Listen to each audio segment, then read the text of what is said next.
Hi guys, happy last day of exponentials and logarithms. So today we're going to be putting everything together by solving real world problems using logarithms. So you will need a graphing calculator or some sort of app that can allow you to solve logarithms. So either a graphing calculator or Mathway, you're going to have that in order to solve these today. Okay, so we're going to actually start with the first page, page 19, number 2. A new stock entered the stock market in January at 72 cents per share. 4 years later, the price per share was $3.85. Using a continuous exponential growth model, find the growth rate. Okay, so we need to remember what continuous means. That means we have base E. Okay, so if you need to go back and have a refresher on that, you can go back to those notes and check. I will also try to link that in the document for you guys. So this is when I have continuous, I know it's y equals p e raised to the r times t, okay? So p is your principal, so what was our initial amount? It entered at 72 cents, so that's going to be 0.72 e. All right, 4 years later, the price per share was $3.85. So 4 is going to represent your time, and we're finding the rate. So I'm going to leave r times 4. And then what is my y value? 4 years later, the price was $3.85. Okay, so now I need to solve for r. All right, this is different than we looked at before, because before we had all this information, we just had to plug in the calculator and we were looking for our final amount. Now we're working backwards, so I've got to bring that r down from the exponent, which means I'm going to need to use logarithms. But before I do that, I need to isolate my base and my exponents. So the first thing I'm going to do is get rid of this 0.72. Well, I know I'm multiplying it here, so I'm going to divide by 0.72 on both sides, and you're going to plug that in your calculator. 3.85 divided by 0.72 is 5.3472. 5.3472. And then that's e to the r times 4. Now I'm ready to bring that r down so that I can solve it. So now I need to use logarithms. Well, base e is the same thing as natural log, and I don't need to rewrite my base down here because I know that ln is base e. And then I switch these places so I don't do ln of 5.3472 equals r times 4. Okay, so I'm going to go ahead and figure out what is ln of 5.3472, and I plug that in my calculator, and I get 1.6766. ln 5.374 is going to give me, sorry, I'm going to draw a little arrow over here. That's going to give me 1.6766 equals 4 times r. Now I want to get r by itself, so I'm going to divide by 4. And I get 0.4191 equals r. Now, r is the rate, right? So rate is going to be a percent. It's growing at a particular percent. So I always move my decimal twice to get my percent. So 41.9%. You can also round up to 42. It's totally fine.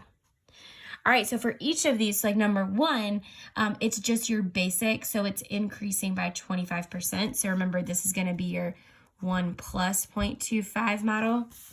Number 3, a certain medicine has a half-life. So see if you remember how to set that up. And if you get stuck, just click on the answer key on the last page. All right, let's look at example 4. So this one is logistic growth. So once again, you're not going to have to, this is when that curve starts to flatten. Remember, we looked at like it's growing, and then it starts to sort of flatten, because in the real world, like bunnies aren't going to populate forever and ever and reach billions and billions and billions and trillions of bunnies and take over the world. So this is that flattening model. You don't need to set it up on your own, but you will need to just be able to manipulate and solve it. So let's just read and make sure we have all the information. The growth of a plant can be modeled by the equation below, where h is the height of the plant and t is the number of weeks. So I have a t and I have an h. Let's see. H is the height in centimeters, T is the number of weeks. How many weeks will it take the plant to reach the height of 50 centimeters? Hi, Lily. She wants to be a part of the video. How long will it take for the height of 50 centimeters? The final height is 50, so I'm going to plug a 50 in for H here. So 50 equals 250 over 1 plus 12 e to the negative 0.72. T, okay? So from here, I need to try to get T by itself. So I want to do some manipulation. I got to break this T from the denominator. So I'm going to multiply each side by 1 plus 12e to the -72t. And I'm going to multiply it over here.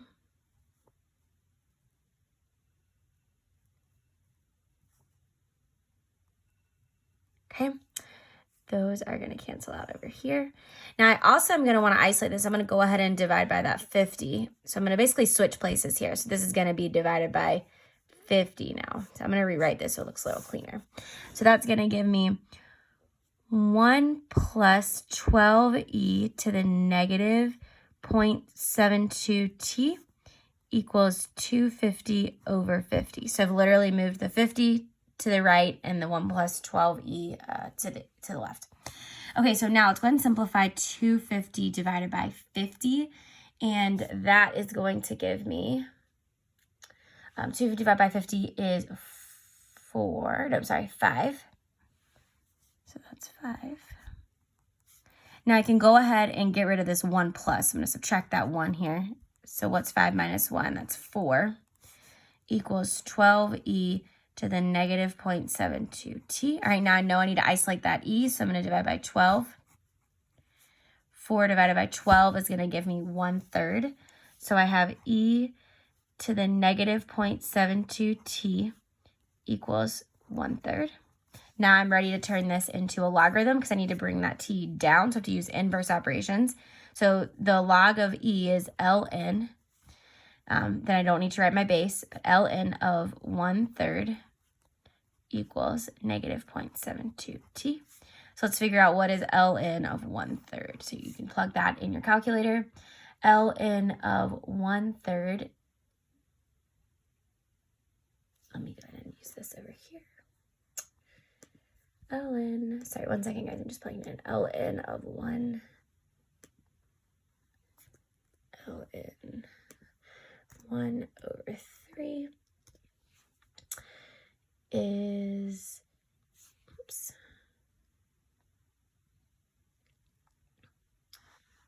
is -1.098.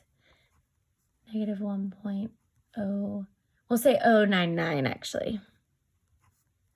1.099 equals -0.72t. I divide by -0.72.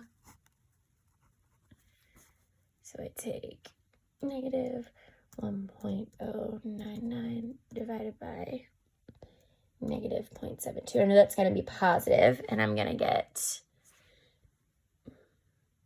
1.53.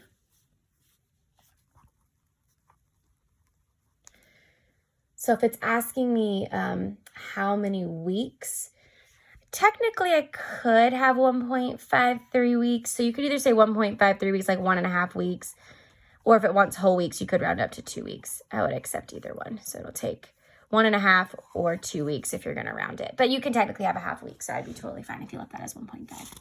All right, last example. So you've got a couple other ones here that you can try. Just one more of logistic on this page. Let's look at page 20, number 7. Now this is compound interest. So this is those words like biannually, monthly.